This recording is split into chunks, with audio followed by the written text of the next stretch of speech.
So why am I so mistrustful of God when I need to understand that suffering that's happening right now for the benefit of something that I can't see now? And that's what faith's all about. Well, that's what we want. Yeah. We want our reward now, right? I mean, we don't want to have to wait all the way to heaven. Society, Yeah, and I mean, and that's again part of that maturity. I mean, here at this is an Ignatian Bible here. It's a Didache. I mean, if you're watching and see what I'm looking at, I love this Bible because there's so many different descriptions at the bottom, and it leads you back to the references in the Catechism and all that. So giving them a quick plug real quick. But, I mean, it says at the bottom of this, when talking about those verses, a good parent disciplines his or her children out of love in an effort to form the children properly. In like manner, God allows trials in our lives so that our faith and virtues may increasingly mature. And that's what our life is about. Like we've said it a million times on here, is constant conversion. God calls us to be different each day in our life, to grow, and it is that stretching. It's like being on one of those old torture racks and you're pulled a little bit it's uncomfortable. The Fantastic Four guy, what's his name? Mr. Fantastic. Yeah. Or like Jean-Claude Van Damme in, what is it, Kickboxer, when they tie him to the trees. He's like, and eventually he can do the splits. Right. I'm sure that wasn't pleasant, but eventually he can do the splits, right? So that's the benefit of suffering, right? Right, which, I mean, I've never seen a guy do splits in a real street fight, but apparently it was necessary for him in the fight he was taking on in that movie. Right.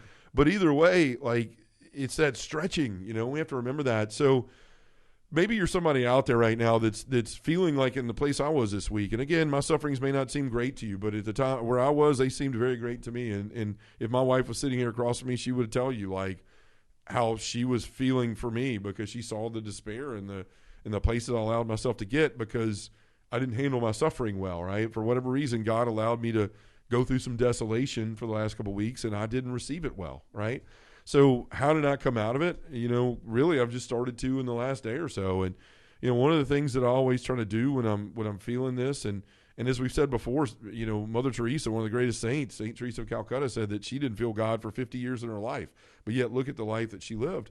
So trying to remember that, I looked at Christ. I tried to look at my crucifix. I tried to look at this rosary I carry around in my pocket, and look at it and look at his suffering and see like how he handled it and how he marched willingly towards Jerusalem and all the things that he knew was going to happen to him and all of the greatness that has come out of that suffering, the difference in not only the lives of the people there, but all the thousands of lives that will be changed, that have been changed and are now continue to be changed through his great sacrifice for us. So try to look at it, and if we're to be like Christ, it means we have to be like Christ in everything. If he had to suffer, we're not getting out of suffering. It's just we've agreed to that. When we signed off on I'm going to follow Jesus, we signed off on picking up that splintery, heavy cross and taking those licks and those blows that we have to take in our life sometimes and dying to ourselves on multiple occasions.